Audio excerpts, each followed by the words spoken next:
I've picked out 3 things from the Kirkland's website, and I'm going to be using items from the Dollar Tree to recreate them for a lot less.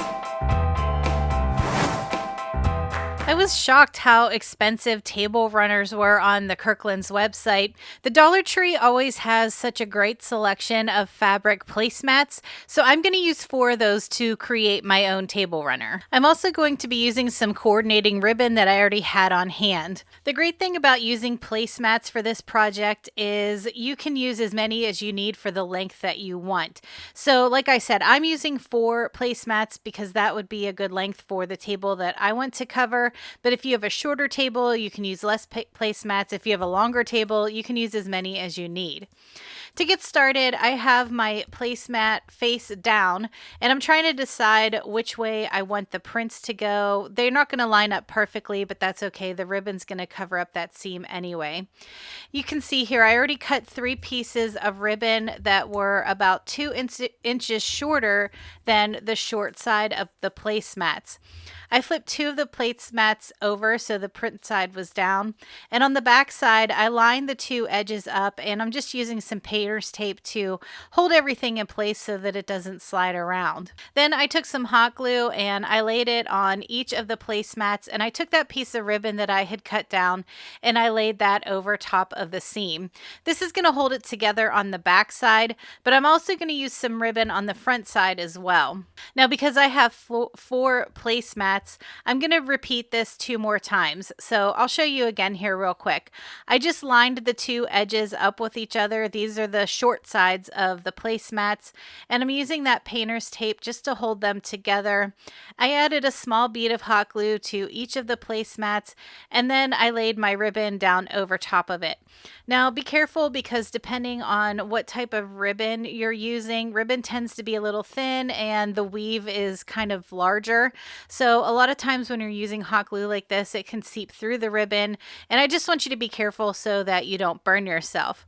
Now, of course, if you're a sewer, if you like to sew, you don't have to use hot glue at all. You could just sew the ribbon in place and sew the 2 placemats together. But I thought for a quick and easy project, I could just use hot glue for this one. I do want to run ribbon across the front of my table runner also. So this time I'm laying my ribbon down and I'm cutting it about 2 inches longer than the placemat. So the first set of ribbons that I cut were 2 inches shorter, and this one's going to be 2 inches longer.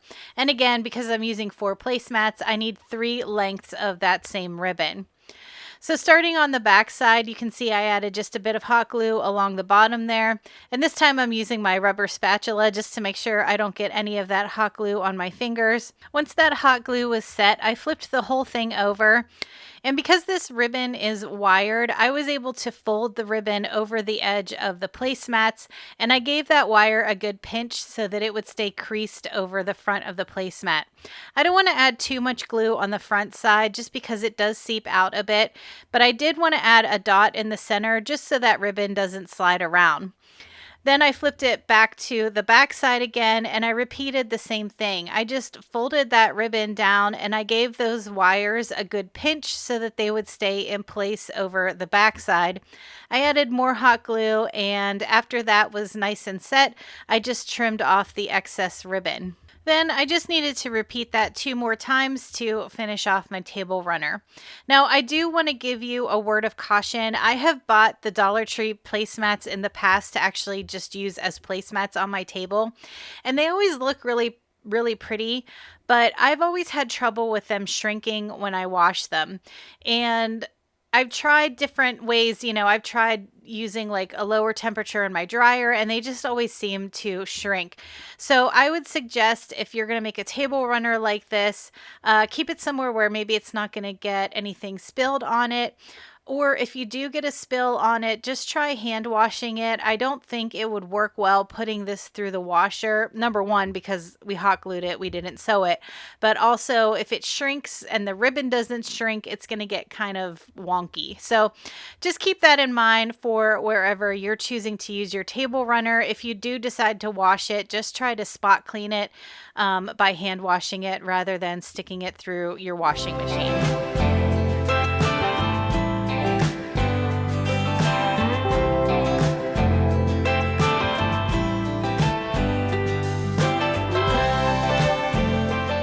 hanging out with me for a while, you know I love that age distress look. So when I saw this bunny on the Kirkland's website, I knew I wanted to make one for myself. Luckily, the Dollar Tree had a wooden bunny cutout that was perfect for this project.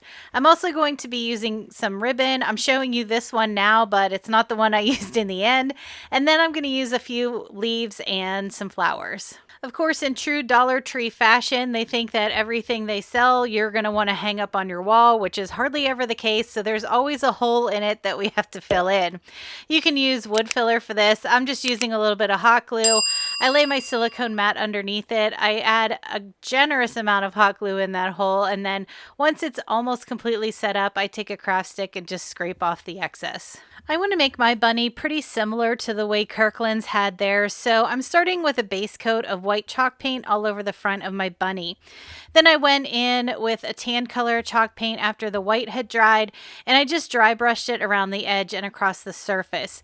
Now keep in mind, if you're not into that rugged, distressed kind of look, you don't have to do it this way. And because this is a wooden bunny, you could stain it or you could paint it a bright fun color if that suits your style. This is always my favorite part whenever it's time to add the final little decorations and embellishments. You can see here I switched to a different type of burlap ribbon for the bow on my bunny. And then I just started hot gluing in some little leaves under the bow and on top of the bow, and then I added some flowers on top of all of that. This is where you can really get creative and use different things that suit your style. And another thing that I want to mention is I'm going to be leaning this bunny up against something, so I didn't need it to stand up on its own because this wood is pretty thin. It wouldn't stand on its own. But if you need it to stand up, you can just take a couple of the little Jenga blocks or the tumbling tower blocks that you can get from the Dollar Tree and just add a couple behind where the little bunny feet are, and this will help the bunny stand on its own.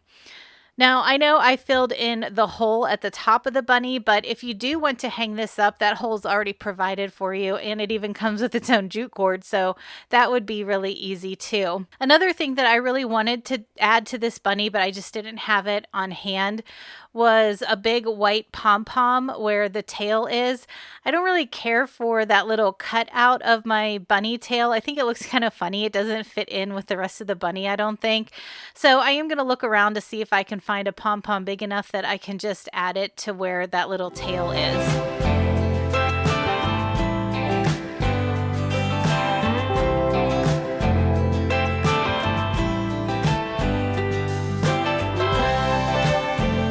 I thought this set of bunnies on the Kirkland's website was really interesting because I thought the wood beads around the neck looked really cute. The Dollar Tree has these plastic bunnies that are actually containers. They're two pieces, a front and a back. And I always have lots of wood beads in my stash, so I knew I would be able to recreate this pretty easily. Now, if you like the color of this bunny, you could make this really quick and easy and just make the wood bead necklace to go around the bunny's neck. But I wanted this to blend in with my home decor a little bit more, so I'm using some chalk paint and I'm giving it one coat to start. I'm laying it on pretty thick because sometimes plastic like this is a little tricky.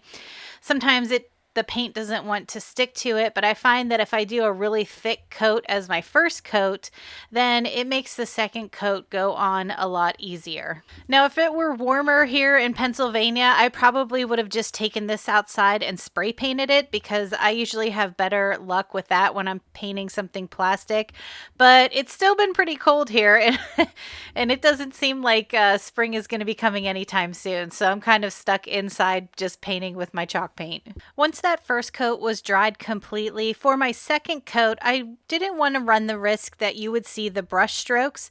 So I took my brush and rather than painting it on like you normally would, I'm just pouncing it up and down as if I were using a stencil.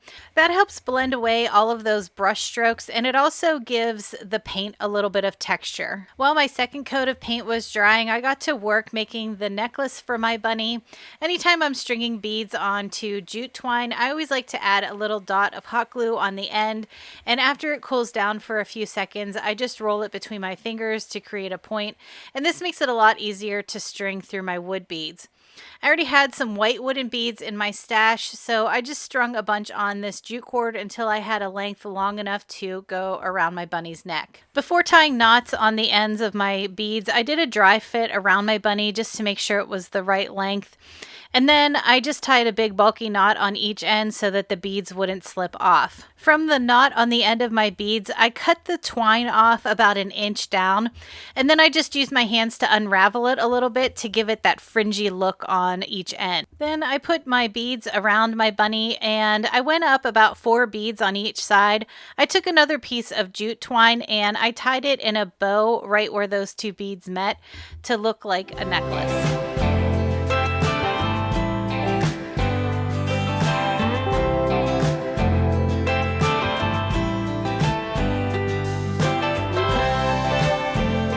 So much for coming to spend some time with me today. If you need more crafting inspiration, check out one of the videos I left on the screen. And if you haven't subscribed, you can do that here too. All right, everyone, have a great week, and I'll talk to you in the next one.